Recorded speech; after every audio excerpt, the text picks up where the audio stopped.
Good morning, various children. Hang on for a sec. Are you gonna?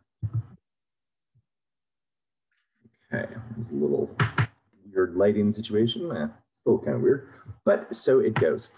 Today, children of various sizes, we are going to go through the special quadrilaterals. So I've turned my paper sideways because this is kind of a biggish spread of things. Sometimes we will call this the hierarchy of quadrilaterals.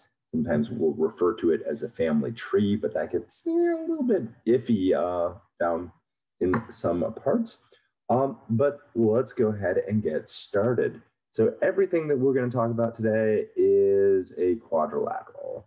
And a quadrilateral simply has four sides. I could write if a polygon has four sides, then it is a quadrilateral.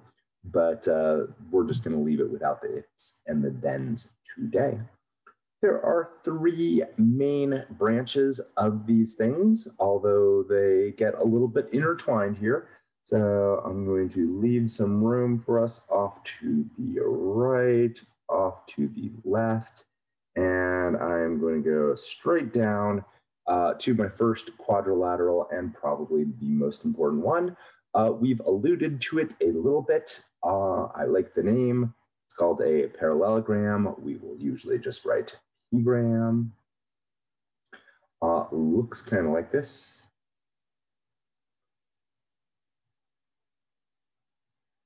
And like every other shape here, it inherits properties from above. So it does have four sides. A parallelogram must have four sides. And the very definition is that it has two pairs of parallel sides. So I will make the left and the right parallel, even though I didn't do the best job of drawing it, and the top and the bottom parallel. Okay, that is what a parallelogram is. And there are two examples specifically on the sides that I am drawing them. So on the left, I'm going to put a rectangle. Draw that guy. I will say rectangle. Notice if I left off the E and C of rectangle, it would literally say RT angle, right angle. And that really is the hallmark of a rectangle. The definition is a little bit surprising. It has one right angle. Now, again, we're taking shortcuts here. I left off the if and then, obviously. But if I say, oh, if a shape has one right angle, then it is a rectangle, it's blatantly false. But if a parallelogram has one right angle, then it is a rectangle, is true. And you presumably know that all the angles are right, but isn't it easier to only have to prove one of them? Yes. So this is different than the properties of these shapes. This is nearly their definitions. Over on this side, we have, this one was equiangular, and this one is equilateral. Okay. Again, not the best drawn one. This is a rhombus. And the definition of a rhombus, it has one pair of congruent and adjacent sides. So they can't be opposite sides, they have to be next to one another in order to make it into a rhombus. Well, the main reason we don't call it a family tree is because these guys together form a square.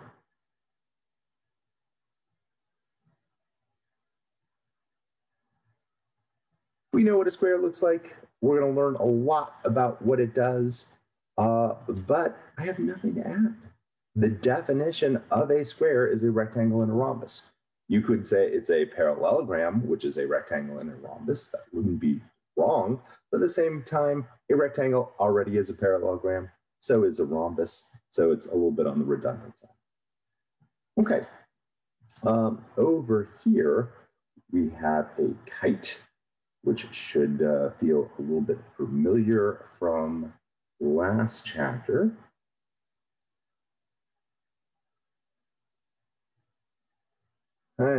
Where that side and that side are congruent, this side and this side are congruent. It has two congruent pairs. I'm going to kill the congruent. I'm going to say two pairs of congruent, adjacent, here's the weird one, disjoint sides. Maybe I should have said two disjoint pairs. What does the word disjoint in there mean? The word disjoint really refers to the fact that they don't overlap. So this guy and this guy are congruent, that guy and that guy are congruent. If I had three sides in a row, give me a sec. If I had three sides in a row, which were congruent, boy, my drawing is not fantastic today. That side, and that side. They're say, oh yeah, there's one pair of congruent adjacent sides. There's another pair of congruent adjacent sides, but they're not disjoint. They share a member. If you are a poker player and you have 3 10s or something like that, you would say, oh, I've got 3 pairs of 10s. I've got to mix them up this way or that way or that way. No, it's 3 of a kind. Okay. Great. Here's another little bit of weirdness. A rhombus is a kite, and a rhombus is also another kite. I promise you I will make that clear in the coming days, what the heck that means, why there are 2 arrows there. But for the time being, we're just going to leave it like that. Okay. Last little branch here, and we're going to start with the trapezoid.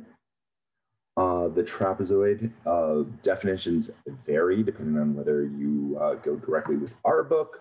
Other books say different things. Mathematicians tend to argue on this. It would be a good essay question if I did that kind of thing. A trapezoid has one pair of parallel sides. One pair of parallel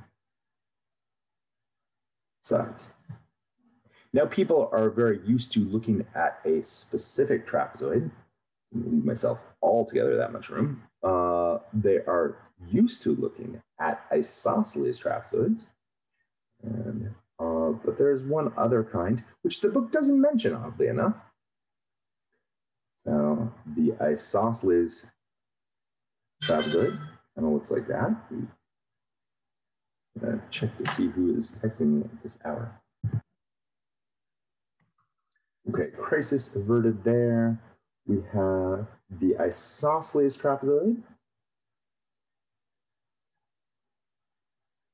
which has congruent legs.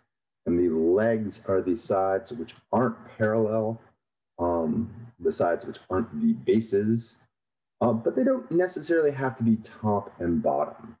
I will point out that when you get to calculus, you will look at an infinite number of trapezoids where the bases are the left and the right, not the top and the bottom. And I do know what the word infinite means. So that is the thing. Over on this side, not mentioned in the book, but I bring it up, we have the right trapezoid.